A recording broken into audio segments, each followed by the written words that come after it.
Hay momentos en el cine que trascienden la pantalla y se graban en el alma colectiva de la humanidad. La carrera de cuadrigas de Ben-Hur es uno de esos momentos.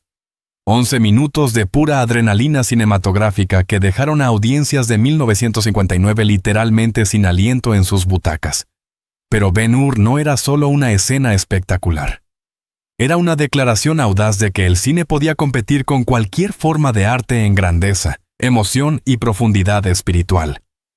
Esta épica de 3 horas y media dirigida por William Wyler costó la astronómica suma de $15 millones, convirtiéndola en la película más cara jamás producida hasta ese momento.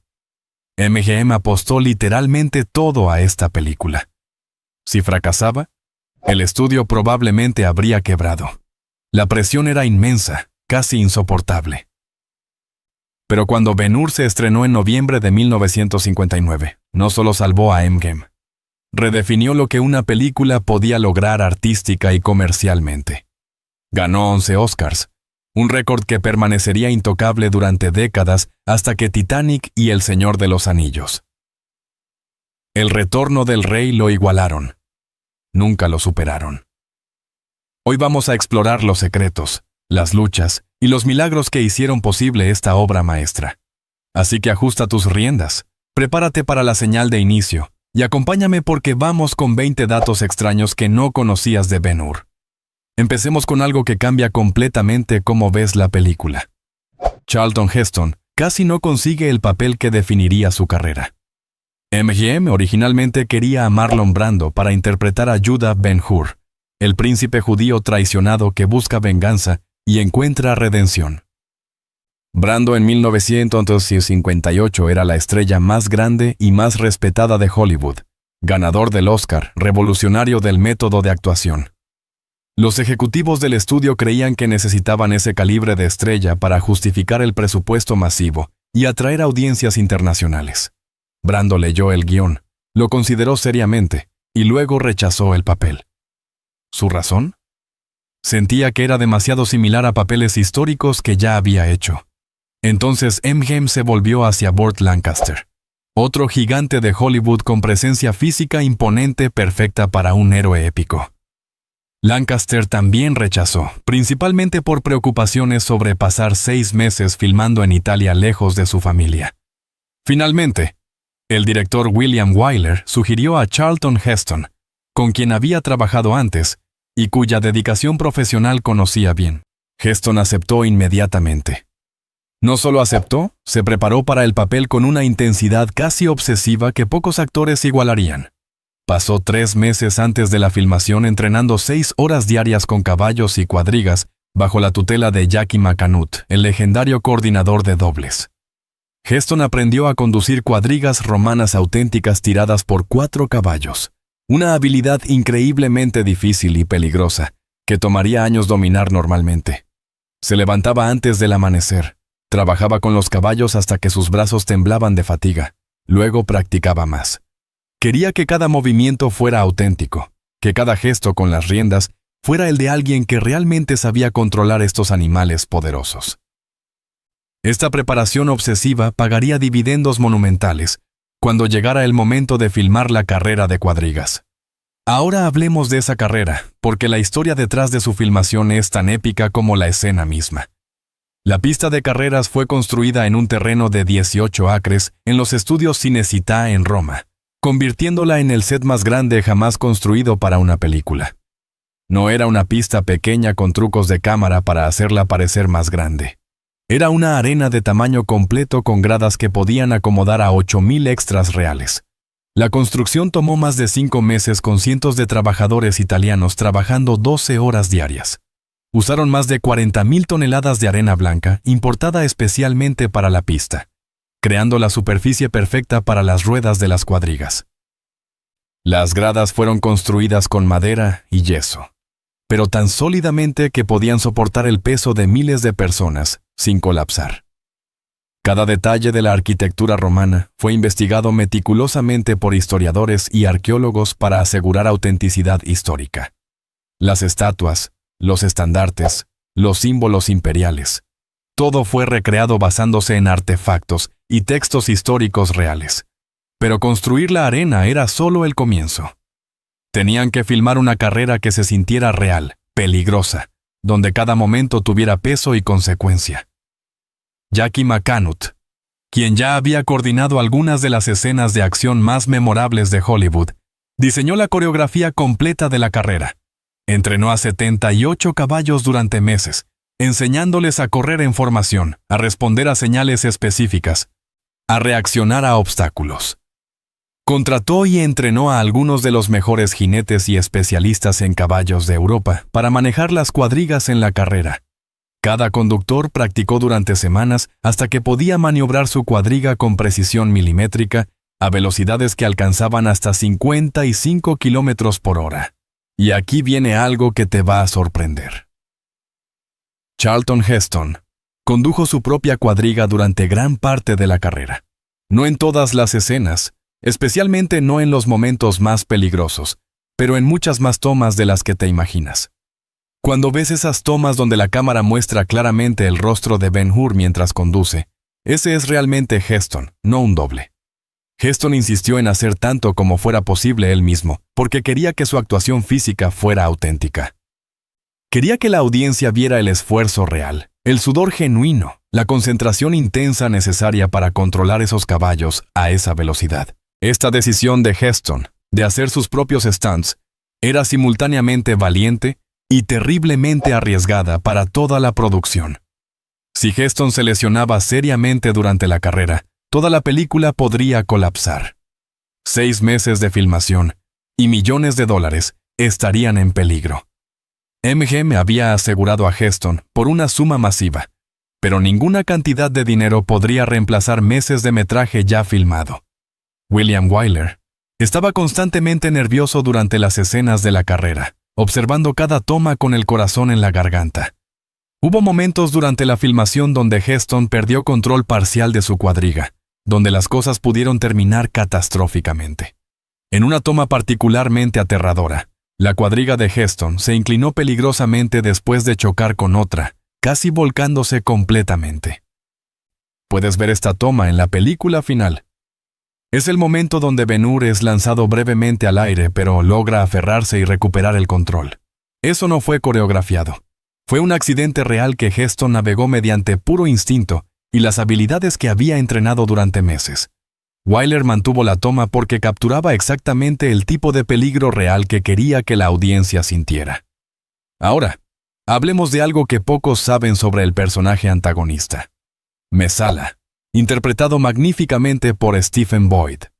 Boyd era actor irlandés, relativamente desconocido cuando fue elegido, y su casting fue casi tan accidental como fortuito. MGM había considerado a actores británicos establecidos como Laurence Olivier para el papel del comandante romano, pero Wyler quería a alguien más joven. Alguien que pudiera creíblemente haber sido amigo de infancia de Ben-Hur antes de que el poder y la ambición los separaran. Stephen Boyd audicionó y trajo una intensidad magnética al papel que Wyler reconoció inmediatamente como perfecta. Boyd entendió que Messala no podía ser villano unidimensional. Tenía que ser trágico, alguien que una vez tuvo bondad pero fue corrompido por el sistema imperial romano. La química entre Heston y Boyd era eléctrica, cargada de tensión, que hacía creíble que estos hombres una vez fueron hermanos en todo menos en sangre. Pero aquí viene algo fascinante que ha sido debatido por décadas: la subtexto homoerótico sugerido en la relación entre Ben-Hur y Messala. El guionista Gore Vidal, quien fue contratado para hacer revisiones al guión, ha afirmado en múltiples entrevistas que deliberadamente escribió esta subtexto. Según Vidal, le dijo secretamente a Stephen Boyd que interpretara a Messala como alguien que había estado enamorado de Judah en su juventud. Este amor no correspondido, convertido en odio y resentimiento cuando Ben-Hur lo rechazó, motivaría la traición viciosa de Messala. Vidal afirma que le dijo a Boyd que no le dijera nada de esto a Heston, manteniendo a Charlton completamente ignorante de esta interpretación. Esto explicaría por qué la actuación de Boyd tiene tanta carga emocional en sus escenas con Heston, una intensidad que va más allá de simple rivalidad. Heston negó vehementemente esta historia durante toda su vida, insistiendo que no había ningún subtexto homosexual intencional. Wyler nunca confirmó ni negó la historia de Vidal, manteniendo ambigüedad diplomática cuando le preguntaban.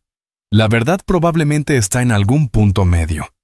Vidal pudo haber sugerido esta motivación a Boyd, pero si Wyler lo sabía o lo aprobaba, permanece incierto.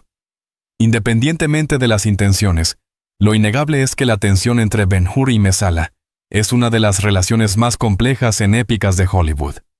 Ahora hablemos de algo técnicamente revolucionario: la cinematografía y cómo capturaron la escala masiva de esta producción. Robert Surtees fue el director de fotografía y enfrentaba desafíos que ningún cinematógrafo había enfrentado antes a esta escala. Necesitaba filmar escenas con miles de extras de manera que cada rostro se sintiera individual, pero que la masa colectiva fuera abrumadora. Para la carrera de cuadrigas, Wyler y Surtees usaron 78 cámaras diferentes colocadas estratégicamente alrededor de la arena. Algunas cámaras estaban montadas en vehículos que corrían paralelo a las cuadrigas, capturando la velocidad y el peligro desde ángulos dinámicos. Otras estaban en posiciones fijas en las gradas, filmando desde la perspectiva de los espectadores romanos gritando. Cámaras aéreas montadas en grúas proporcionaban tomas panorámicas que mostraban toda la arena y la escala épica del espectáculo. La escena de la carrera tomó 5 semanas completas de filmación, con múltiples tomas de cada momento desde todos los ángulos posibles. Wyler filmó más de 200.000 metros de película solo para la carrera, que eventualmente fue editada a los 11 minutos que ves en la película final.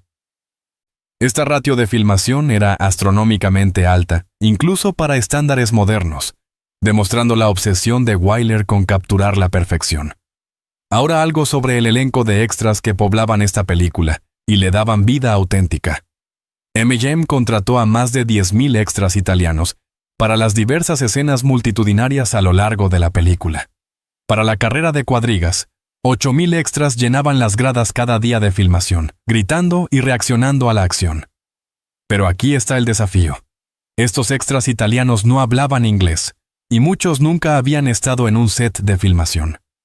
Wyler necesitaba que reaccionaran apropiadamente a la carrera, que sus emociones se sintieran genuinas, y el resultado final es que cuando ves esa carrera, las reacciones de la multitud se sienten completamente orgánicas y auténticas, llenas de emoción genuina. Ahora hablemos de algo profundamente espiritual, que define el arco narrativo de Ben-Hur: el encuentro con Jesucristo.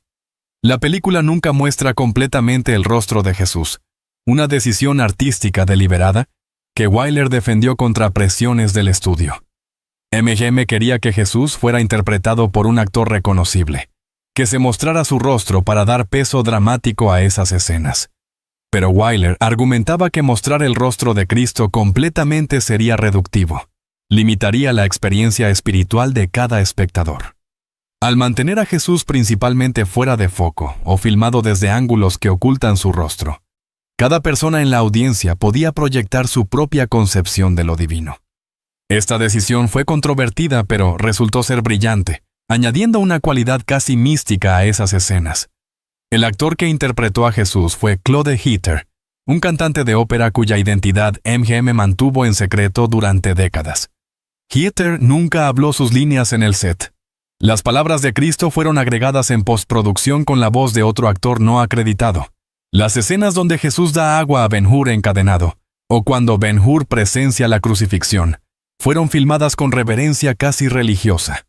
Wyler, quien era judío, abordaba este material cristiano con respeto profundo y sensibilidad que evitaba tanto el proselitismo como la explotación.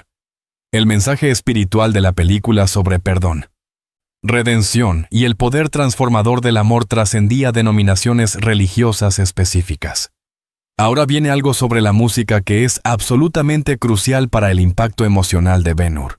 Miklos Rozsa, el compositor húngaro legendario, creó una de las bandas sonoras más monumentales en la historia del cine.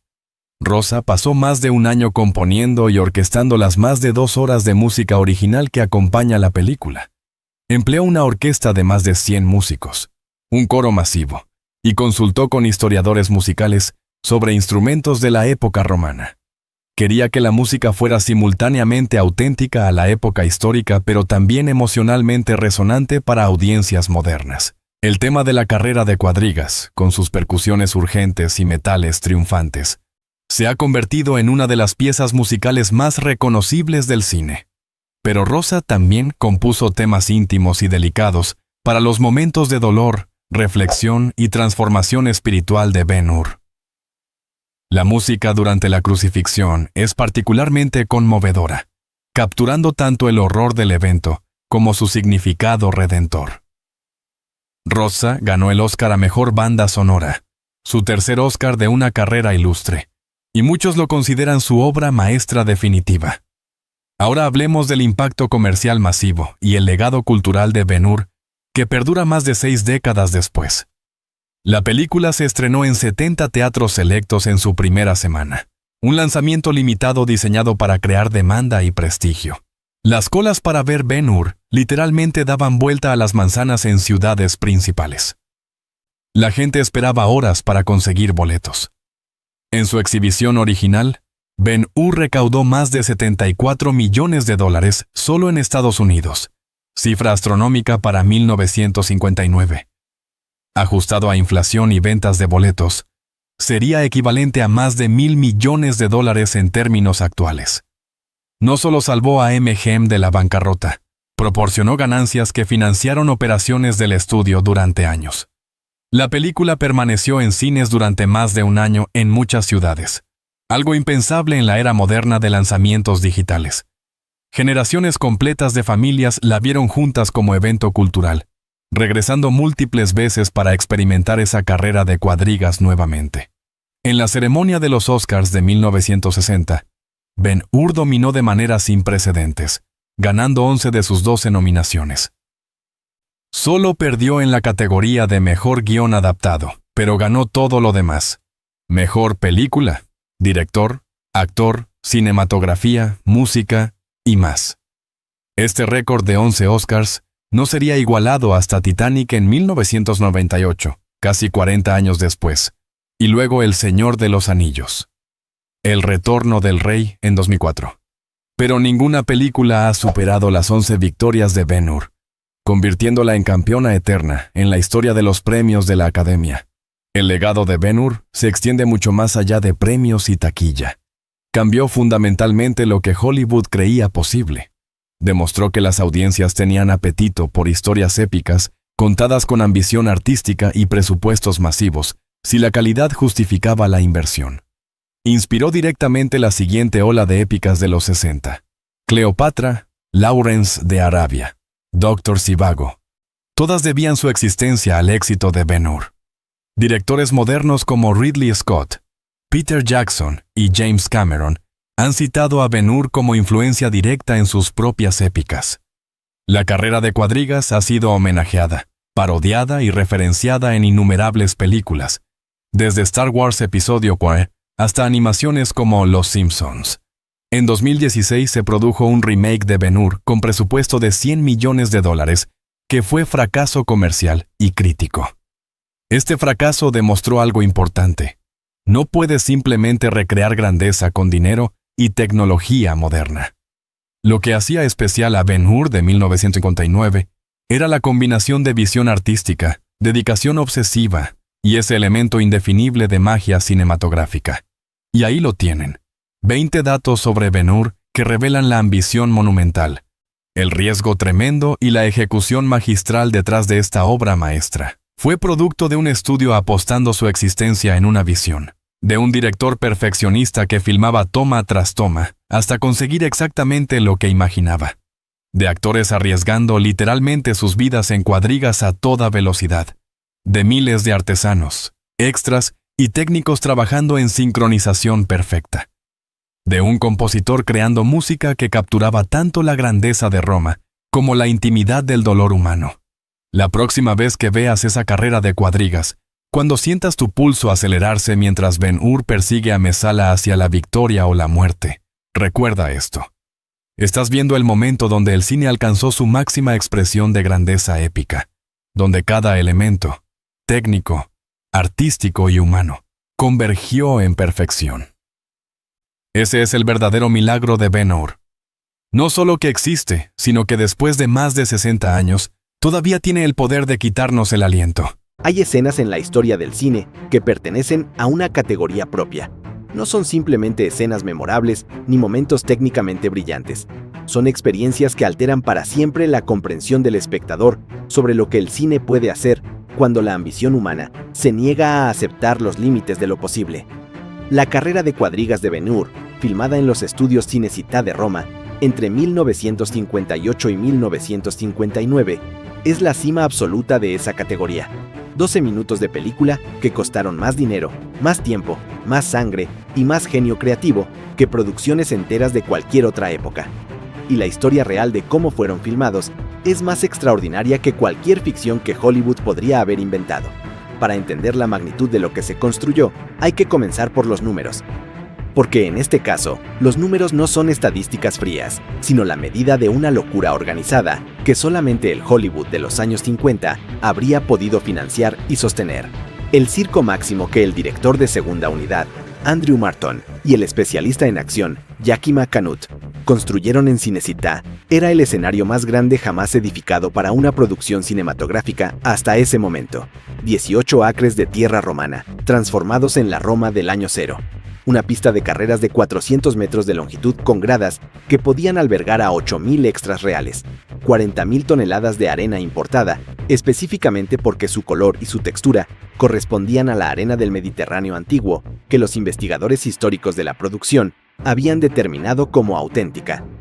Esa obsesión por la autenticidad histórica en un escenario de dimensiones industriales era la marca personal de William Wyler, el director que había aceptado el proyecto después de una negociación con MGM que duró meses y que estableció condiciones de control creativo inusuales incluso para un director de su estatura. Wyler no era un hombre de acción en el sentido convencional del término. Era un perfeccionista de la actuación y del drama psicológico, cuya filmografía incluía obras de una delicadeza emocional que parecían el opuesto exacto del espectáculo épico que Ben-Hur requería. Pero Wyler entendía algo fundamental sobre esta historia que no todos los directores habrían comprendido. La carrera de cuadrigas no era un espectáculo independiente insertado en la película. Era el clímax emocional de una historia sobre la venganza, y la redención y la dignidad humana. Si la carrera no funcionaba como drama además de como espectáculo, toda la película se derrumbaba. La decisión de filmar la carrera utilizando caballos y cuadrigas reales en lugar de los recursos de efectos especiales disponibles en la época, fue tomada con una conciencia plena de sus implicaciones de seguridad. Los efectos ópticos de 1958 habrían producido un resultado que el ojo entrenado del espectador habría detectado como artificial en exactamente el tipo de escena donde la credibilidad física era indispensable. Wyler y el productor Sam Zimbalist tomaron la decisión de que la única manera de filmar algo que se sintiera verdadero era hacer algo que fuera verdadero. Y esa decisión, admirable en sus principios artísticos, transformó el rodaje en uno de los ejercicios de riesgo calculado más extremos de la historia del cine clásico. Yakima Canut, el hombre al que se le confió la coordinación de la secuencia de acción, era en 1958 la autoridad mundial en dobles de riesgo y coordinación de escenas peligrosas. Su trayectoria incluía décadas de trabajo en Hollywood, donde había establecido los estándares de seguridad que la industria utilizaba como referencia. Pero incluso para Canut, la escala de lo que se le pedía en Ben-Hur no tenía precedente. No se trataba de coordinar una o dos cuadrigas.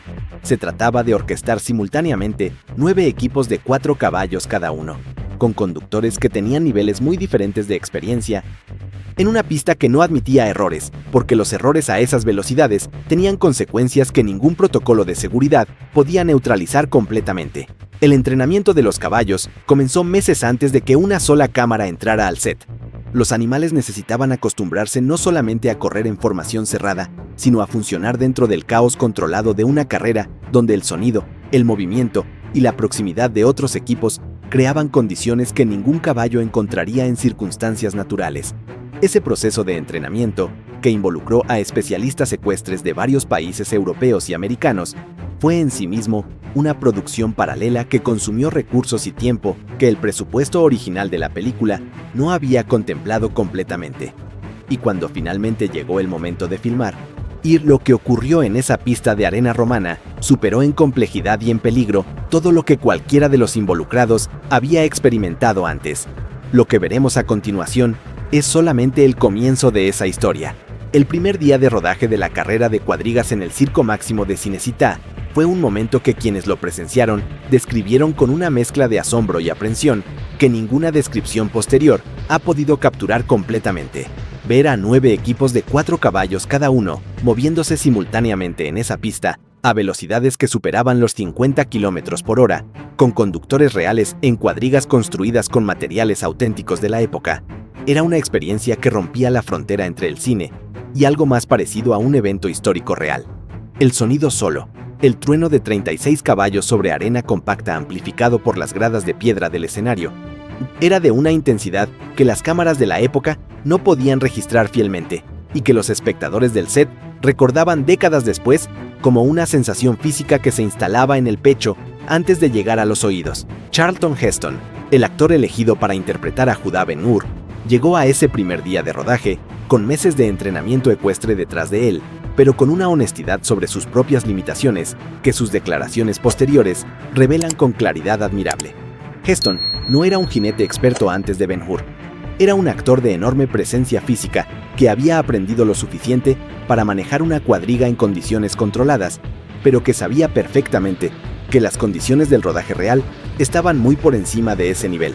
Su estrategia, discutida con Wyler y con Cannett desde el principio, fue asumir personalmente las secciones de la carrera donde la cámara necesitaba ver su rostro con claridad y dejar las maniobras más peligrosas en manos de los especialistas. Esa división del trabajo entre el actor y sus dobles era más compleja de lo que la descripción simple sugiere. Requería una planificación fotográfica muy precisa que determinaba exactamente qué partes de cada toma debían ser filmadas con Heston y cuáles con sus sustitutos, de manera que el montaje final creara la ilusión de continuidad que el espectador necesitaba para creer que estaba viendo a una sola persona durante toda la secuencia. Andrew Marton, el director de segunda unidad responsable de las escenas de acción, trabajó con el director de fotografía Harold Kress en un sistema de cobertura que utilizaba simultáneamente hasta 8 cámaras en diferentes posiciones del circuito para capturar en cada pasada el máximo material posible. El uso de múltiples cámaras simultáneas no era en 1958 una técnica estándar en Hollywood. Era una decisión logísticamente compleja que requería coordinar posiciones de cámara, ángulos de luz y movimientos de los participantes de manera que ninguna cámara apareciera en el campo visual de otra. En una pista de las dimensiones del Circo Máximo de Cinecittà, con la luz del sol Mediterráneo cambiando según la hora del día, esa coordinación era un problema técnico de considerable sofisticación que el equipo resolvió con una combinación de planificación meticulosa y adaptación constante a las condiciones reales del rodaje. La escena más peligrosa de toda la secuencia, el momento donde la cuadriga de Messala vuelca espectacularmente durante la carrera, fue el resultado de una planificación que llevó semanas y que todavía genera debate sobre los detalles exactos de lo que ocurrió. Lo que se sabe con certeza es que el accidente fue parcialmente real y parcialmente planificado, una distinción que en el contexto de esa producción específica resulta menos clara de lo que parece. Joe Cannott, hijo de Yakima y también especialista en escenas de riesgo, era el conductor de la cuadriga en esa toma. Cuando el vehículo volcó de la manera que las cámaras registraron, Joe Cannott fue lanzado hacia adelante y logró aferrarse a la parte frontal de la cuadriga mientras los caballos continuaban corriendo, en una de las imágenes más extraordinarias de toda la secuencia. Lo que hace esta situación particularmente fascinante desde una perspectiva histórica es que Yakima Canut, el padre, observaba desde el lateral de la pista mientras su propio hijo ejecutaba una maniobra que había diseñado él mismo, pero cuyo desarrollo real escapaba parcialmente a su control.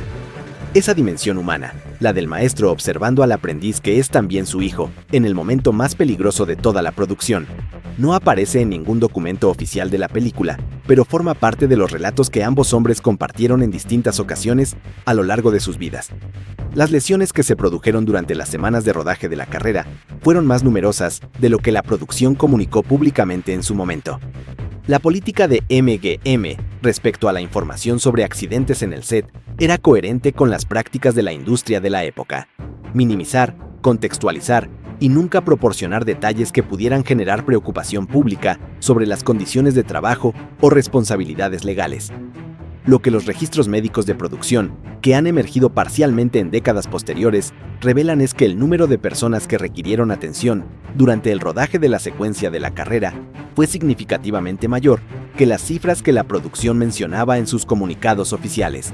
Cuando la carrera de cuadrigas de Ben-Hur apareció finalmente en las pantallas de todo el mundo, en el otoño de 1959, la respuesta del público fue algo que los distribuidores de MGM describieron en términos que raramente se usan en el lenguaje comercial de la industria cinematográfica. No era entusiasmo, no era aprobación, era algo más cercano al estupor. Las audiencias salían de los cines en un estado de silencio que los exhibidores interpretaban inicialmente como indiferencia hasta que comprendieron que era exactamente lo contrario. Era el silencio de personas que acababan de ver algo para lo que no tenían referencia previa y que necesitaban tiempo para procesar lo que habían experimentado. Ese impacto inmediato tuvo consecuencias comerciales que transformaron la historia financiera de MGM en un momento donde el estudio estaba atravesando dificultades serias. Ben-Hur había costado una cantidad que en 1959 representaba el presupuesto más alto de cualquier producción cinematográfica hasta ese momento.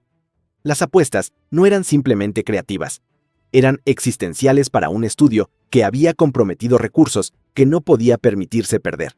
La respuesta del público convirtió esa apuesta en el mayor éxito comercial de la historia del cine hasta ese punto, una distinción que Ben-Hur mantendría durante años antes de ser superada por producciones posteriores.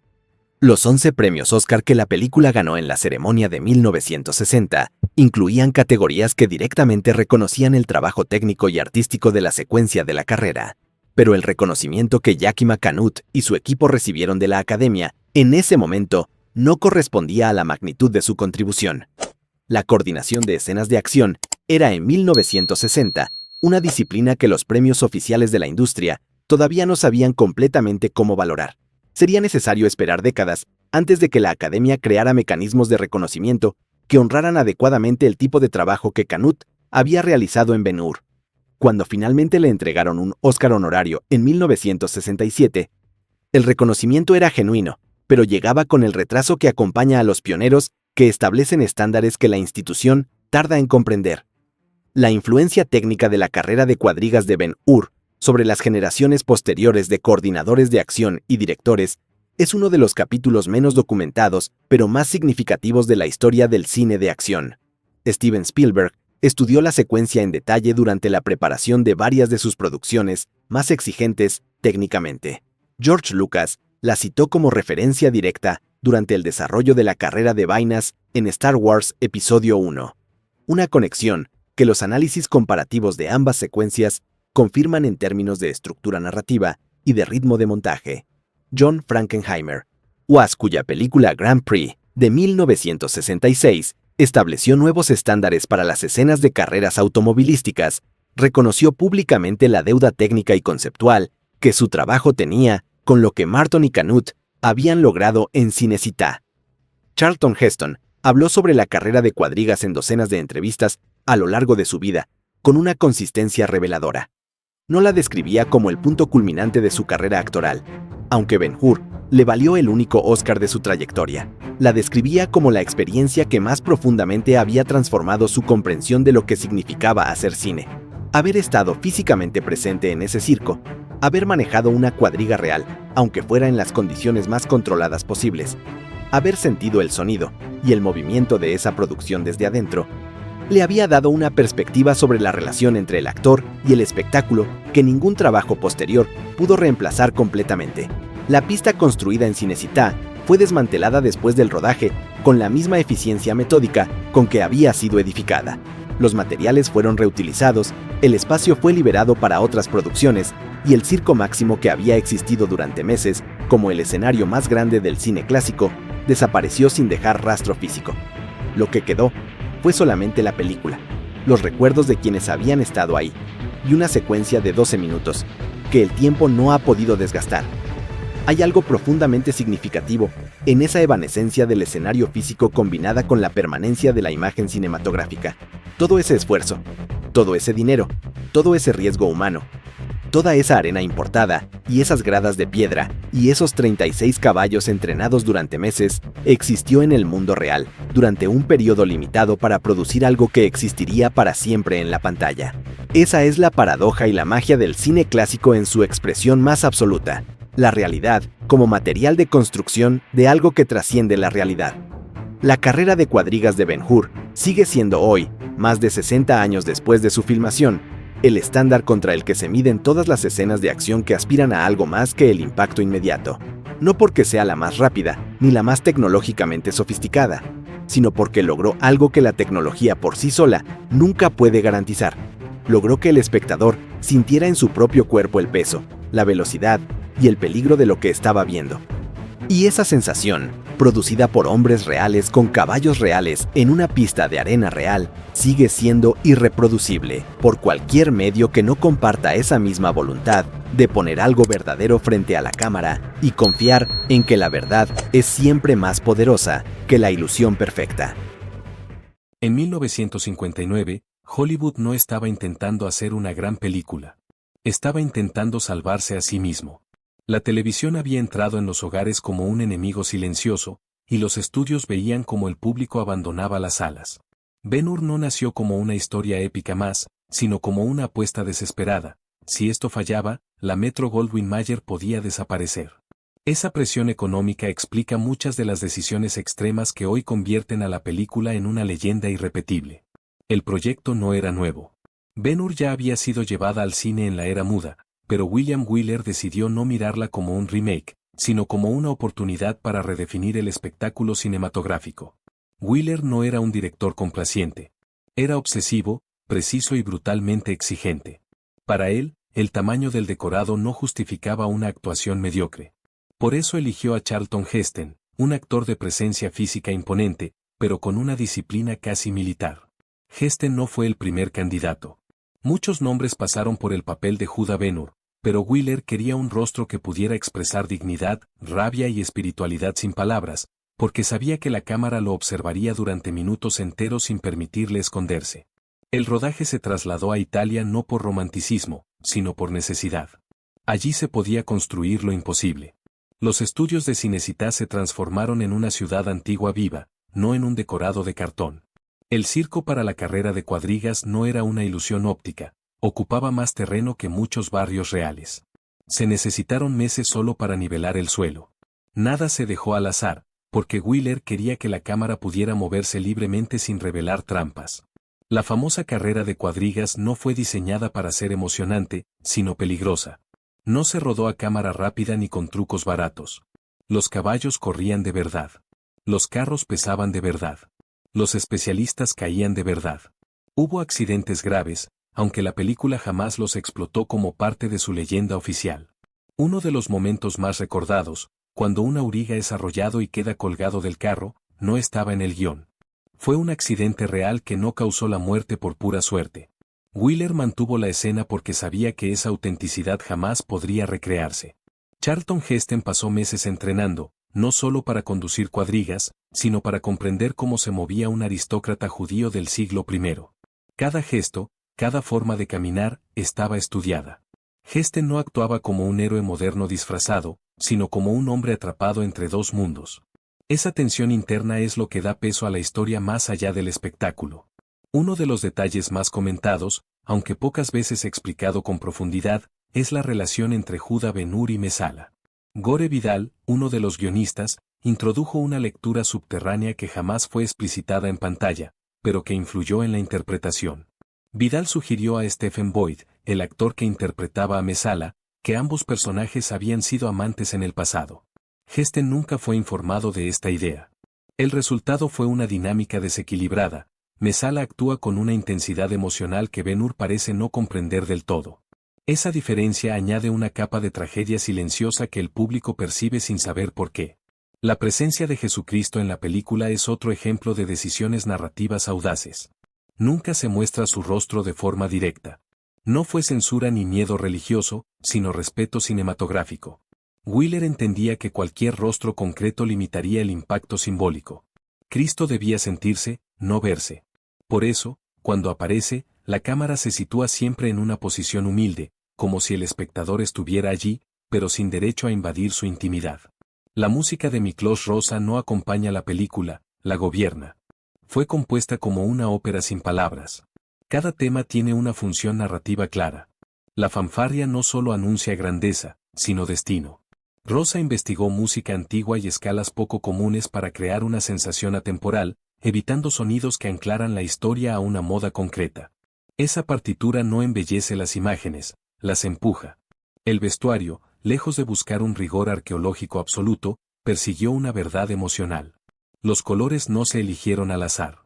Los romanos visten tonos fríos y metálicos, mientras que los personajes ligados a Judea se mueven en gamas cálidas y terrosas. El contraste visual refuerza el conflicto ideológico sin necesidad de explicaciones. Pocas personas saben que Ben-Hur se rodó sin efectos especiales ópticos modernos. No había pantallas verdes, ni composiciones digitales. Todo debía existir físicamente. Eso obligó a una planificación casi militar. Cada plano era caro. Cada error costaba días. Por eso la película respira una gravedad que hoy resulta difícil de imitar. Nada parece improvisado porque no podía serlo. Cuando se estrenó, Ben-Hur no solo fue un éxito. Fue una reivindicación del cine como experiencia colectiva. Ganó 11 premios Oscar, un récord que durante décadas simbolizó la cima del sistema de estudios. Pero más allá de los premios, su verdadero legado está en haber demostrado que el espectáculo no está reñido con la profundidad moral. La historia de venganza se transforma lentamente en una reflexión sobre el perdón, pero sin sermones. Wheeler no impone una lección. La deja madurar en el rostro de Heston, en su mirada endurecida que poco a poco se agrieta. Ese cambio no ocurre de golpe. Se construye plano a plano, silencio a silencio. Ben-Hur no es solo una película sobre el pasado. Es un testimonio de una época en la que Hollywood creía que el cine podía ser grande, serio y popular al mismo tiempo. Cada decisión extraña, cada riesgo asumido, cada exceso, responde a una industria que luchaba por sobrevivir creando algo que no pudiera replicarse en una pantalla pequeña. Y quizá por eso, más de medio siglo después, sigue siendo imposible de olvidar. El perfeccionismo de William Wyler no se limitaba a la puesta en escena. Afectaba a cada capa invisible de la película. El montaje, por ejemplo, fue una batalla silenciosa. Wyler rodaba con una cobertura mínima, no porque fuera descuidado, sino porque confiaba en la precisión del plano. Eso obligaba al montador a respetar el ritmo interno de las escenas, sin posibilidad de esconder errores con cortes rápidos. En Ben-Hur, el tiempo no se acelera artificialmente. Se estira cuando debe doler y avanza cuando la historia lo exige. Esa cadencia casi solemne es una de las razones por las que la película envejece con dignidad. El guión pasó por más manos de las que jamás se reconocieron oficialmente. MGM contrató escritores, descartó versiones completas y volvió a empezar más de una vez. El problema no era la historia, sino el equilibrio. Demasiada religión podía alejar al público general. Demasiado espectáculo vacío podía convertirla en un circo sin alma. La versión final es el resultado de esa tensión constante. Cada escena parece preguntarse cuánto mostrar y cuánto sugerir. Esa contención es una rareza en una superproducción de semejante tamaño. Uno de los aspectos menos comentados es el tratamiento del silencio. Ben-Hur no teme callar. Hay escenas enteras sostenidas por miradas, por respiraciones contenidas, por pasos sobre piedra. Wyler entendía que el silencio podía ser más elocuente que cualquier discurso. En una época en la que muchas producciones confiaban en diálogos grandilocuentes, Ben-Hur se permitía escuchar el eco de sus propios espacios. La secuencia de las galeras es otro ejemplo de realismo extremo. Los actores no fingían cansancio. Vivieron jornadas agotadoras bajo el sol, encadenados a bancos de remo diseñados para incomodar de verdad. El sudor, la suciedad y la tensión física no son maquillaje. Wyler creía que el cuerpo debía recordar el esfuerzo para que la cámara pudiera captarlo. El sufrimiento de Ben-Hur como esclavo no es estilizado ni heroico. Es degradante, y por eso resulta tan efectivo. El personaje de Arrius, interpretado por Jack Hawkins, aporta una dimensión moral inesperada. No es un villano romano, ni un salvador idealizado. Es un hombre cansado de la guerra, atrapado en una maquinaria que ya no controla. Su relación con Ben-Hur no nace de la compasión inmediata, sino del respeto ganado en el límite. Esa complejidad evita que la película caiga en una lectura simplista de buenos y malos. La famosa escena de la batalla naval fue otro alarde técnico disfrazado de clasicismo. No se recurrió a maquetas pequeñas ni a trucos de montaje evidentes. Las galeras eran reales, los choques violentos, el agua implacable. Muchos planos se rodaron una sola vez porque repetirlos era materialmente imposible. Esa irrepetibilidad se siente en pantalla. Hay una tensión auténtica, una sensación de caos controlado que no responde a coreografías modernas. El uso del color también merece una lectura más profunda. Ben-Hur fue rodada en un momento en que el color aún se percibía como espectáculo en sí mismo. Wheeler, sin embargo, lo utilizó como herramienta narrativa. La película se vuelve progresivamente más oscura a medida que la historia avanza, no solo en términos morales, sino cromáticos. Las sombras ganan terreno. La luz deja de ser celebratoria y se vuelve introspectiva. La figura femenina en Ben-Hur suele analizarse poco, pero su presencia es clave. Esther no es un simple interés romántico. Representa la constancia, la fe silenciosa, la resistencia sin violencia. Su arco no es espectacular, pero es firme. En un mundo dominado por hombres armados, ella sostiene la dimensión humana de la historia.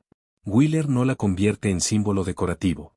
La filma con respeto, sin subrayados, confiando en la fuerza de su serenidad. La duración de la película fue considerada un riesgo enorme. Más de 3 horas en una época en la que el público empezaba a acostumbrarse a formatos más cortos. MGM insistió en intermedios, no solo por comodidad, sino como parte de la experiencia. Ben-Hur no se consumía de una sentada apresurada. Se vivía como un evento. Esa concepción hoy parece ajena, pero explica su impacto cultural. Durante el rodaje, Charlton Heston sufrió lesiones que nunca se publicitaron en exceso. El dolor formó parte de su interpretación. No hay victimismo en su actuación, pero sí una dureza acumulada que no puede fingirse. Heston entendía que Ben-Hur no debía ser simpático todo el tiempo. Era un hombre herido, orgulloso, a veces desagradable. Esa honestidad lo aleja del héroe idealizado y lo acerca a una figura trágica. El mensaje espiritual de la película ha sido a menudo reducido a una lectura religiosa directa. Sin embargo, Ben-Hur es más ambigua de lo que parece. No propone una conversión inmediata ni un milagro fácil. El cambio interior del protagonista es lento, doloroso y lleno de contradicciones. La fe no llega como recompensa, sino como consecuencia de haber tocado fondo. Incluso el famoso milagro final está filmado con una sobriedad inusual. No hay música triunfal inmediata. No hay gestos exagerados. Wheeler opta por la contención, consciente de que lo verdaderamente poderoso ocurre dentro de los personajes, no en el fenómeno externo. Esa decisión distingue a Ben-Hur de muchas producciones posteriores que confunden grandeza con exceso. La película se convirtió en un referente técnico, pero su influencia más profunda fue conceptual. Demostró que el cine histórico podía hablar del presente sin mencionarlo. La opresión, la venganza, la pérdida de identidad y la búsqueda de sentido resonaban con un mundo marcado por guerras recientes y tensiones ideológicas.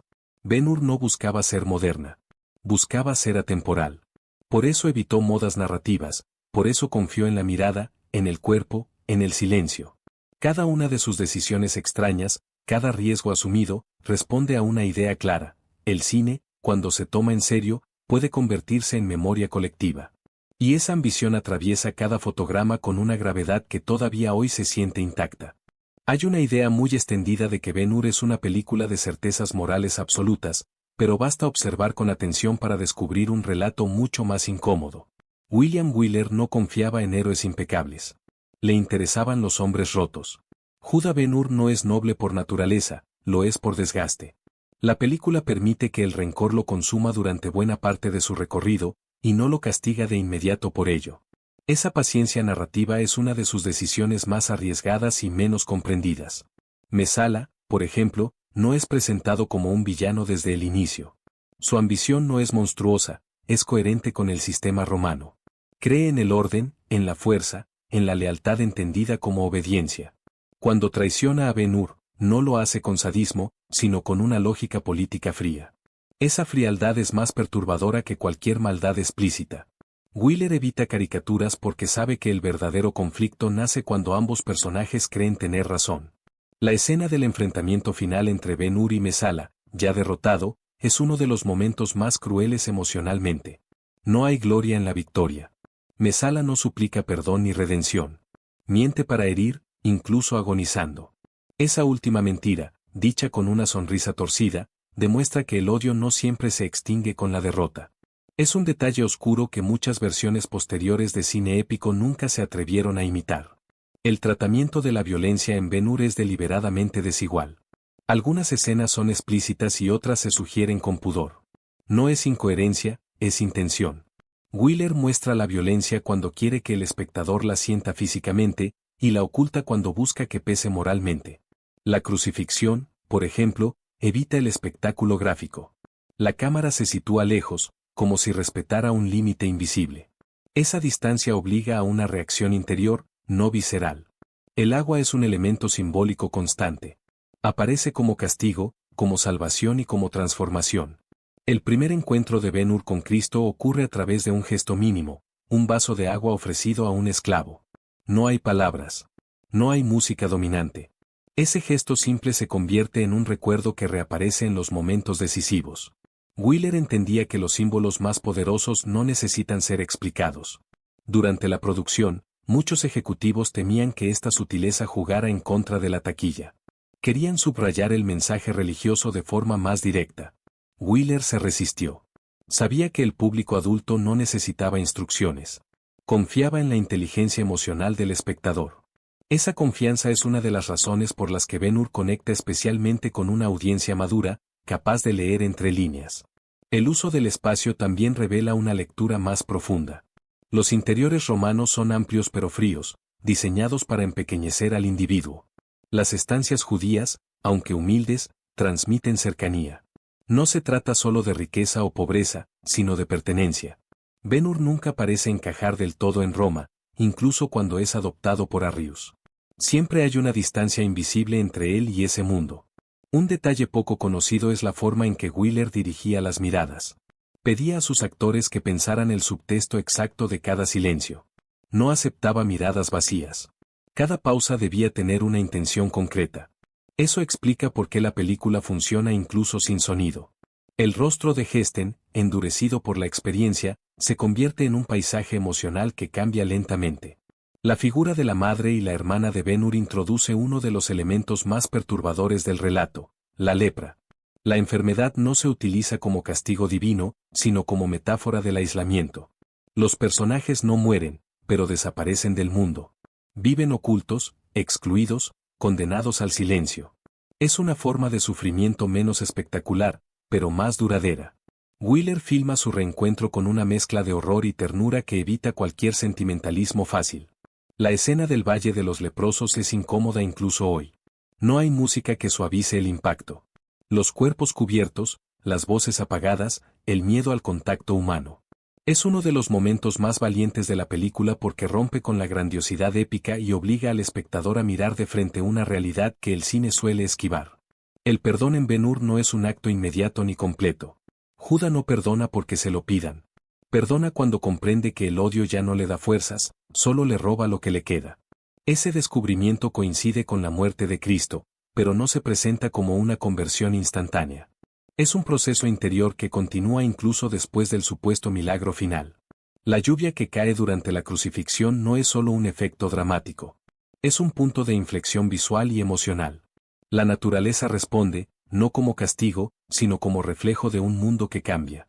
Wheeler utiliza el clima como narrador silencioso, algo poco habitual en el cine épico clásico, donde el entorno suele ser mero decorado. Ben-Hur evita cerrar todas sus heridas. No ofrece una felicidad absoluta. Ofrece paz, que es algo muy distinto. Esa elección puede parecer anticlimática para algunos, pero es profundamente honesta. Wheeler no quería que el espectador saliera eufórico, sino reflexivo. Quería que el final resonara después de abandonar la sala. En ese sentido, la película no envejece como un monumento, sino como una conversación. Cada visionado revela matices nuevos porque no está construida sobre sorpresas, sino sobre capas. Sus decisiones extrañas, sus silencios, sus contradicciones, no buscan impresionar, sino permanecer. Y esa voluntad de permanencia es lo que convierte a Ben-Hur en algo más que una superproducción. la convierte en una experiencia moral que sigue dialogando con quien se atreve a mirarla con atención. Cuando Ben-Hur llegó a las salas, el impacto fue inmediato, pero su verdadera dimensión solo se entendió con el paso del tiempo. No fue simplemente una película exitosa, fue un punto de inflexión. Hollywood comprendió que el público aún estaba dispuesto a sentarse durante horas si se le ofrecía algo que justificara la experiencia. El cine, al menos por un momento, recuperó su condición de ritual. Los 11 premios Oscar no fueron solo un récord técnico. Representaron la validación de una forma de hacer cine que ya empezaba a parecer obsoleta incluso entonces. Grandes estudios, enormes presupuestos, equipos humanos masivos y una confianza absoluta en el poder de la imagen. Ben-Hur llegó justo antes de que ese modelo comenzara a resquebrajarse definitivamente. Por eso se percibe como una catedral construida al final de una era. Paradójicamente, su éxito no salvó al sistema que la creó.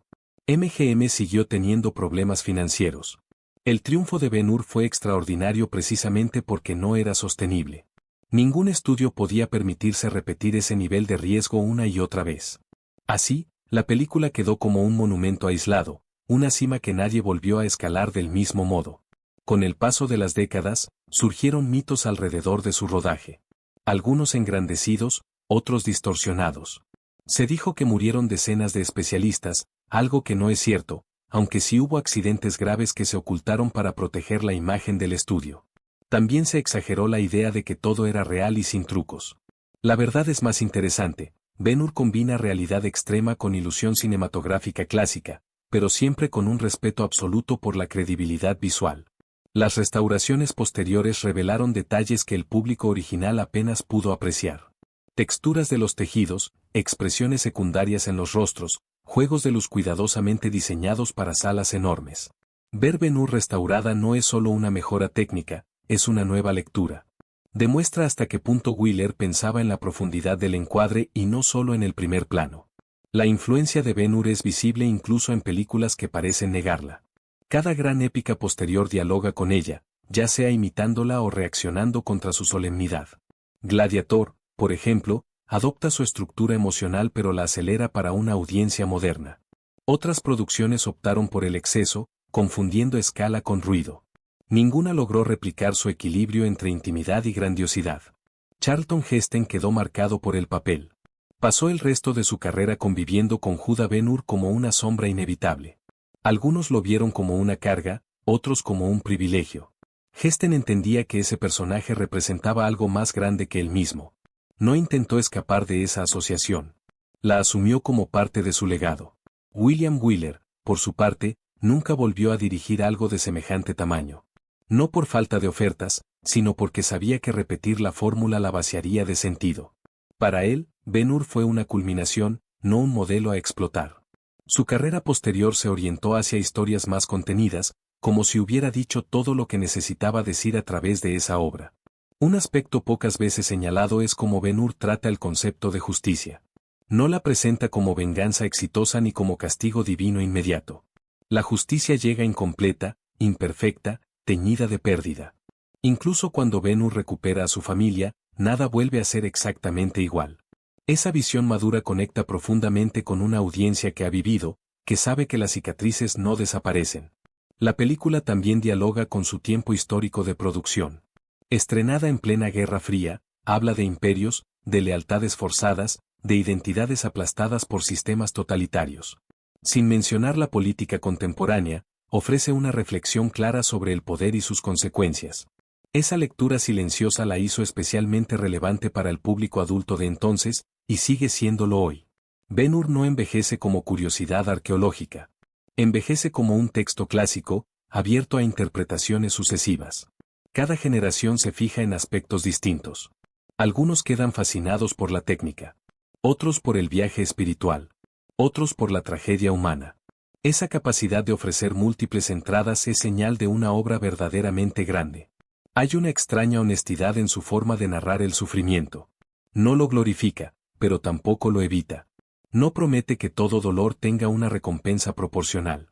Solo sugiere que el sentido puede encontrarse incluso cuando la justicia humana fracasa. Ese mensaje, expresado sin consignas ni discursos, es uno de los motivos por los que la película resiste el paso del tiempo. En una era dominada por la inmediatez, Ben-Hur exige algo que hoy resulta casi subversivo: atención. No permite distracciones. Obliga a mirar, a escuchar, a esperar. Y en ese acto de espera, el espectador se convierte en cómplice de la historia. No es un consumo rápido. Es una experiencia que se deposita lentamente en la memoria. Quizá el mayor secreto de Ben-Hur no esté en sus anécdotas de rodaje ni en sus cifras récord, sino en su convicción profunda de que el cine puede ser serio sin ser solemne, espectacular sin ser vacío, espiritual sin ser dogmático. Esa convicción atraviesa cada escena como una corriente invisible. Por eso, más de 60 años después, Ben-Hur sigue hablándole al espectador adulto con una claridad que muchas películas modernas han perdido. No busca impresionar a corto plazo. Busca permanecer. Y lo logra porque fue creada por personas que entendían el cine no como un producto efímero, sino como una forma de dejar huella. Ben-Hur no pide ser admirada a distancia. Pide ser revisitada. Cada nuevo visionado revela una decisión, un silencio, una mirada que antes había pasado desapercibida. Esa es la marca de las grandes obras: no se agotan, se profundizan. Y en ese proceso, el espectador no solo descubre secretos del cine clásico, sino algo más inquietante y valioso. Descubre cómo el tiempo transforma la forma en que miramos, sentimos y entendemos las historias que creíamos conocer.